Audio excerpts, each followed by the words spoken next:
अस्सलाम वालेकुम स्टूडेंट्स। आज का जो टॉपिक है वो है कल्चर्स ऑफ माइक्रोऑर्गेनिज्म, जिसमें हम देखेंगे कि माइक्रोऑर्गेनिज्म होते क्या हैं, ठीक है, व्हाट आर माइक्रोऑर्गेनिज्म और इतनी इंपॉर्टेंस क्या है इसकी।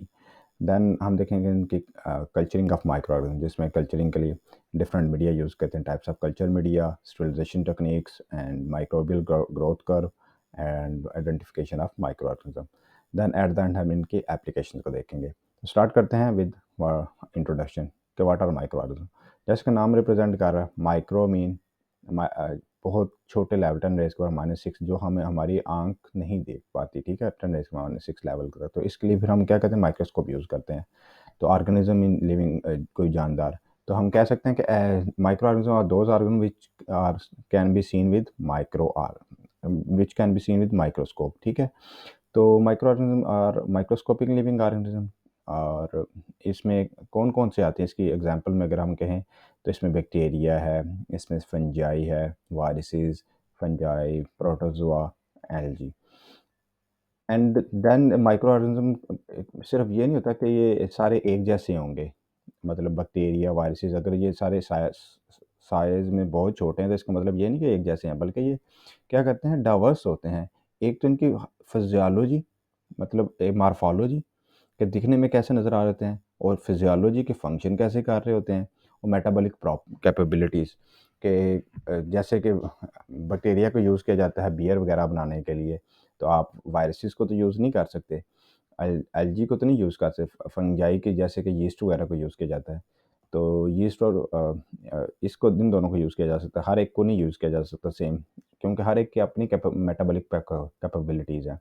तो इसीलिए इन्हें हमारी लाइफ के डिफरेंट एस्पेक्ट्स में यूज़ किया जाता है, माइक्रो ऑर्गेनिज्म को।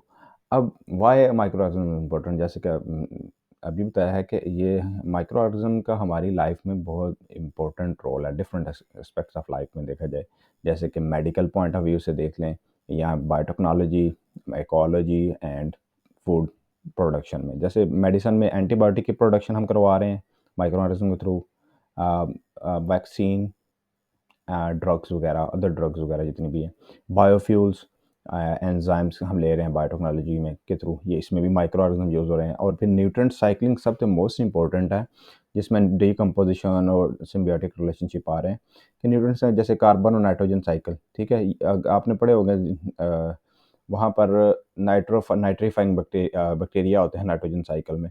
तो इसमें देखा जाए तो कि ये साइकिल रुक जाएगा अगर यहाँ पर माइक्रो ऑर्गेनिज्म नहीं होगी एक साइकिल के अंदर, ठीक है। तो माइक्रो ऑर्गेनिज्म का इकोलॉजी में भी बहुत बड़ा रोल है। देन फूड प्रोडक्शन में ब्रेड, चीज़, बियर, माइक्रो ऑर्गेनिज्म के बगैर ये चीज़ें बनना इम्पॉसिबल है। अगर कोई केमिकल यूज़ करेंगे तो बहुत it will be time taking और साइड इफ़ेक्ट्स ज़्यादा होंगे इसके।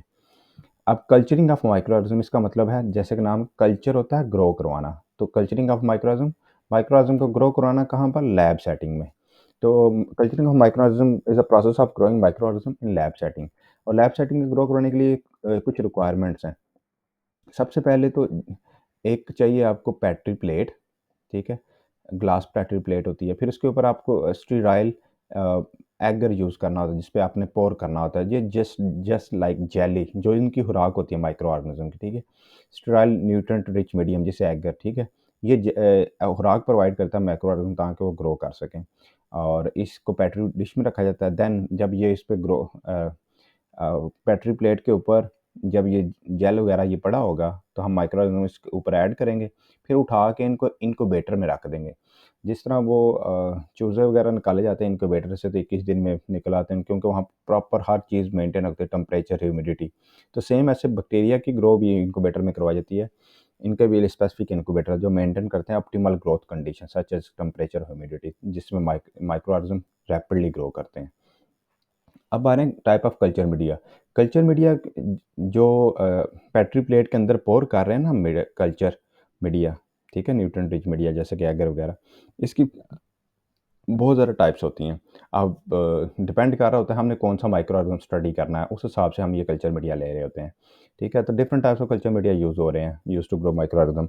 सबसे पहले जनरल पर्पस मीडिया, नाम ही प्रेजेंट कर रहा है कि जनरली हम देख रहे हैं, फॉर एग्जांपल बाहर जाते हैं आप अपने गार्डन से कोई सॉइल का सैंपल कहते हैं कि इसमें माइक्रो ऑर्गेनिज्म, जस्ट चेक करने के कौन कौन सा माइक्रो ऑर्गेनिज्म है, तो उसके लिए फिर जनरल पर्पस मीडिया यूज़ करेंगे आप, ठीक है। इसका न्यूट्रिएंट एगर वगैरह जिसके एग्जांपल है, ठीक है।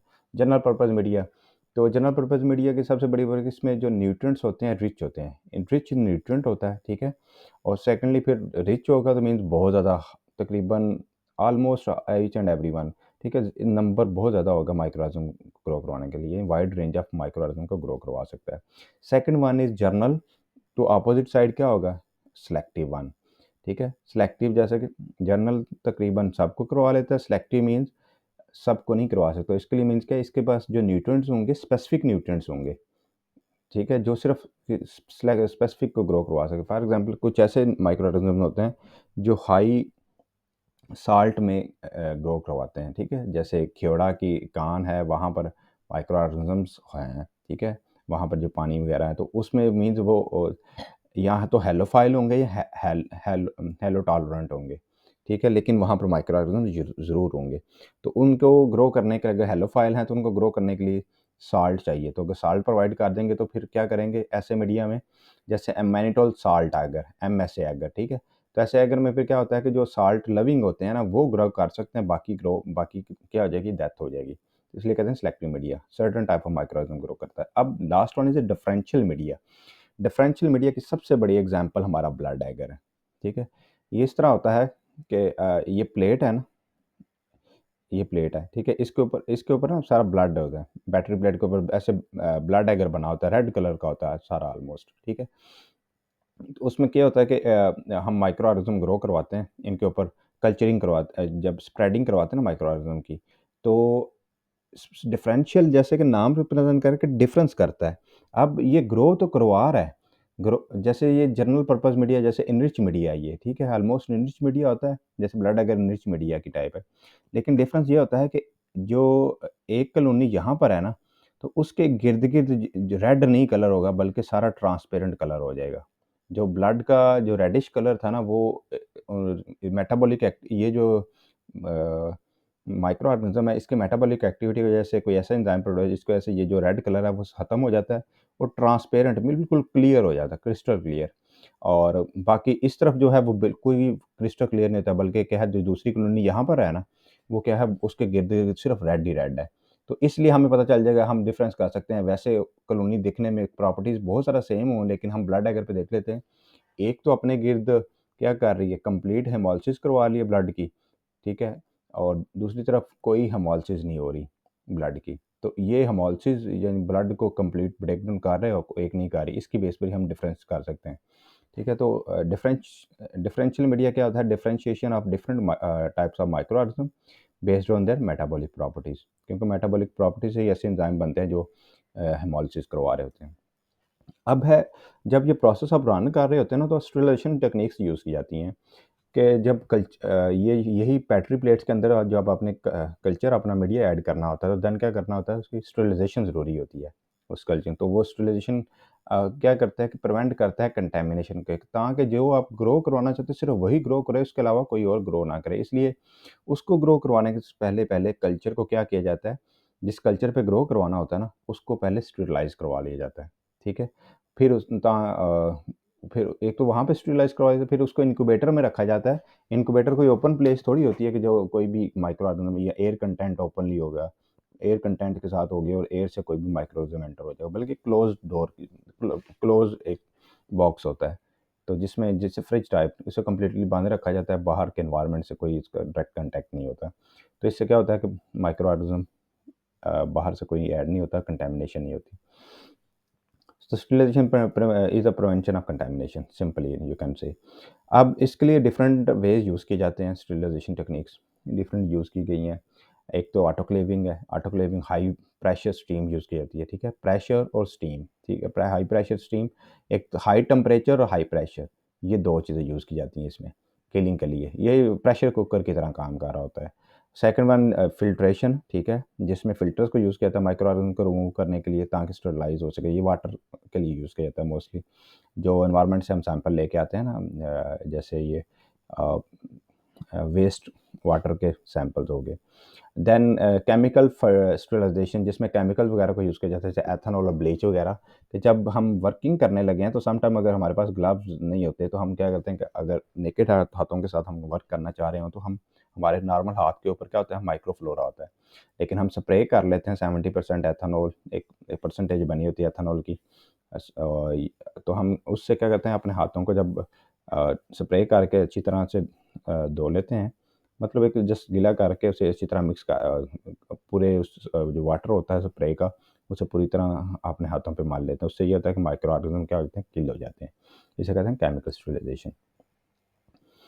अब नेक्स्ट वन इज़, जब आपने कल्चरिंग के लिए मीडिया भी यूज़ कर लिया है, फिर मीडिया को जब ग्रो करवा रहे थे तो स्टरलाइजेशन टेक्निक का भी ख्याल रख रहे हैं। तो अब नेक्स्ट वन क्या है, इस प्लेट के ऊपर माइक्रो ऑर्गेनिज्म ने ग्रो करना है।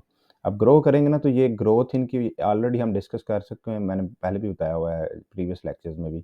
ग्रोथ कर्व बनती है हमेशा। ग्रोथ कर्व बताती है कि माइक्रो ऑर्गेनिज्म लैब में ग्रो कैसे कर रहा होता है।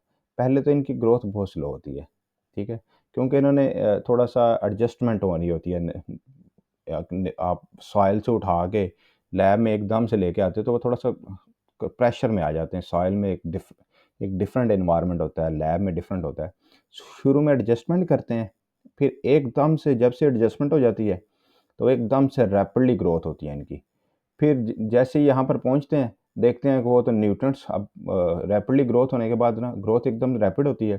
फिर उसके बाद जब देखते हैं कि अब तो न्यूट्रिएंट्स आगे तो ख़त्म हो रहे हैं, क्योंकि इस प्लेट के ऊपर जितने न्यूट्रिएंट्स वो सारे के खाए जा रहे हैं, माइक्रो ऑर्गेनिज़्म खाते जा रहे हैं, ये नंबर बढ़ गया माइक्रो ऑर्गेनिज़्म का। तो फिर क्या करते हैं ये, फिर जितने माइक्रो ऑर्गेनिज़्म नए पैदा होते हैं, वो उतने ही मर रहे होते हैं, यानी rate of production, rate of जो डेड है वो इक्वल हो जाती है। फिर क्या हो जाता है कि जब इसे कहते हैं फिर इस फोर्थ फेज़ में क्या होता है कि जो रेट ऑफ डेड होता है ना माइक्रो ऑर्गेनिज्म, वो ज़्यादा इंक्रीज़ हो जाता है और प्रोडक्शन बिल्कुल हाल्ट हो जाती है। इसमें क्या होता है, फिर ये नैरो डाउन हो जाता है। इस फर्स्ट फेज़ को कहते हैं लॉग फेज़, इसको कहते हैं लॉग, इसको कहते हैं लॉग फेज़, ये सेकंड फेज़, ठीक है? इसको कहते हैं लैग फेज़। फर्स्ट को लैग फेज़, फर्स्ट को लैग, सेकंड को लॉग, और इसको कहते हैं स्टेशनरी, क्योंकि ये रुक जाती है यहाँ पर ग्रोथ। इसको कहते हैं डिक्लाइन, ग्रोथ रुक रही है तो नीचे जा रही है। डेथ फेज़ भी कहते हैं, या डिक्लाइन फेज़ भी कहते हैं। तो आप देख लेते हैं माइक्रोबियल ग्रोथ कर्व क्या करती हैं, डिस्क्राइब करते हैं different phases of growth of micro organism. ठीक है, जो जब लैब सेटिंग में ग्रो करते हैं तो डिफरेंट स्टेजेस से गुजरता है, जो स्टेजेस मैंने आपको बता दिए हैं। अब फेजेस, सबसे पहली फेज़ है लॉग फेज़, स्लो ग्रोथ होती है और एनवायरनमेंट के साथ एडजस्टमेंट कर रहा है। Second one is log phase, expansion या एक्सपोनेंशियल फेज़ भी कहते हैं, इसमें रैपिड ग्रोथ होती है। और फिर स्टेशनरी फेज़ है, यहाँ पर तकरीबन प्लेटो मीन ऑलमोस्ट इक्वल होते हैं, ठीक है। प्लेटो इन ग्रोथ होता है कि इसमें एक मैक्सिमम कैपेसिटी तक पहुंच चुके थे माइक्रो ऑर्गेनिज्म। इसमें जो जितने माइक्रो ऑर्गेनिज्म बन रहे होते हैं उस उतने ही मार रहे होते हैं, इक्वल होता है ऑलमोस्ट। लेकिन डिक्लाइन में क्या होता है, या डेथ फेज जिसे कहते हैं, उसमें डिक्लाइन इन नंबर हो जाते हैं माइक्रो ऑर्गेनिज्म मरने शुरू हो जाते हैं। और क्योंकि न्यूट्रिएंट्स बिल्कुल ना होने के बराबर हो जाते हैं विद पास, क्योंकि हम बार बार न्यूट्रिएंट्स इसमें अप्लाई नहीं कर रहे होते, इसमें पेट्री प्लेट में एक ही दफ़ा अप्लाई कर देते हैं हम इन्हें। तो न्यूट्रिएंट्स एक खत्म हो जाता है, दूसरा आज फिर इनकी वेस्ट पर जो बनती है ना, वो भी टॉक्सिक अफेक्ट करती है, अकोमोडेशन ऑफ वेस्ट भी इन पे इफेक्ट करती है। अब है identifying micro organism. Micro organism को आइडेंटिफाई करना, आइडेंटिफिकेशन क्यों की जाती है, एक तो ताकि पता चल जाए कि सारे माइक्रो ऑर्गेनिज्म एक नहीं जाते, हर एक माइक्रो ऑर्गेनिज्म अपना अपना, उनकी फिर प्रॉपर्टीज होती हैं हर एक की अपनी, different type of microorganism. Identification of identify microorganism is important to determine type of microorganism and its property. फिर हम जब हमें टाइप ऑफ माइक्रो ऑर्गेनिज्म उस प्रॉपर्टी का पता चल जाता है, फिर हम उन्हें अपने पर्पस के लिए यूज़ कर सकते हैं।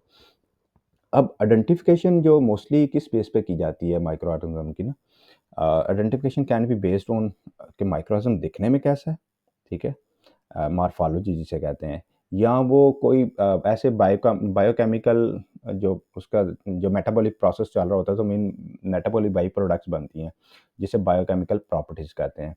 कि जैसे बीटा हेमोलिसिस, या वो जो ब्लड हेमोलिसिस करवाई थी ब्लड के ऊपर साइडों पे, क्या किया था कि वो सारा का सारा क्लियर करवा लिया था। और थर्ड वन जो हम इनके आइडेंटिफिकेशन कर सकते हैं ना, वो एक माइक्रो ऑर्गेनिज्म के सेंटर में क्या होता है, बैक्टीरिया अगर है तो इसके सेंटर में क्या होता है, डीएनए। तो मीन्स माइक्रो लेवल, इसके जो डीएनए लेवल तक है, जिसे कहते हैं जेनेटिक कैरेक्टरिस्टिक्स। तो अब कौन सी टेक्निक्स यूज़ की जाती हैं मॉर्फोलॉजी के लिए, जो चेक किया जाता है, दैट इज़ जो मेथड यूज़ किया जाता है morphology, that is straining. Biochemical properties के लिए देखें, बायोकेमिकल टेस्ट होते हैं। जैसे वेगस प्रोस्कर टेस्ट हो गया, मोटिलिटी इंडोल टेस्ट वगैरह, ठीक है। एंड जेनेटिक कैरेक्टरिस्टिक्स के लिए जो टेस्ट यूज़ जो मेथड यूज़ किया जाता है दैट इज़ पीसीआर, ठीक है। जिसमें मोलेकुलर टेक्निक्स आ जाती हैं, जिसमें कि पीसीआर मोस्ट इंपॉर्टेंट वन। इसके थ्रू क्या करते हैं हम जेनेटिक कैरेक्टरिस्टिक करवा सकते हैं, और इस बेस पर भी पीसीआर के थ्रू हम जो स्पेसिफिक जीन होते हैं, हर एक माइक्रो ऑर्गेनिज्म का एक अपना स्पेसिफिक जीन होता है, जिससे हम आइडेंटिफाई कर सकते हैं ये वाला माइक्रो ऑर्गेनिज्म है हमारे पास। और फिर हम उसकी बेस पर से एक तो आइडेंटिफाई कर लेंगे, फिर उसकी प्रॉपर्टीज़ तो हमें ऑलरेडी यहाँ से पता चल चुकी होंगी, उसके बायोकेमिकल प्रॉपर्टीज़ से बायोकेमिकल टेस्ट जब परफॉर्म करेंगे। अब आ जाते हैं एप्लीकेशन एट द एंड। जो माइक्रोबियल कल्चर है इसके डिफरेंट एप्लीकेशन हमारी लाइफ में, ठीक है। सबसे पहले तो medicine, and then and food production, और at then bioremediation. Medicine में अगर देखें तो मेडिसन में सबसे पहले आता है इसको जैसे कि आपके एंटीबायोटिक, वैक्सीन और ड्रग्स बनाने के लिए यूज़ हो रहे हैं अंदर। फूड प्रोडक्शन में बियर, वाइन, फर्मेंटेशन प्रोसेस के थ्रू डिफरेंट प्रोडक्ट्स बन रही है, जैसे कि बियर, वाइन, चीज़ वगैरह।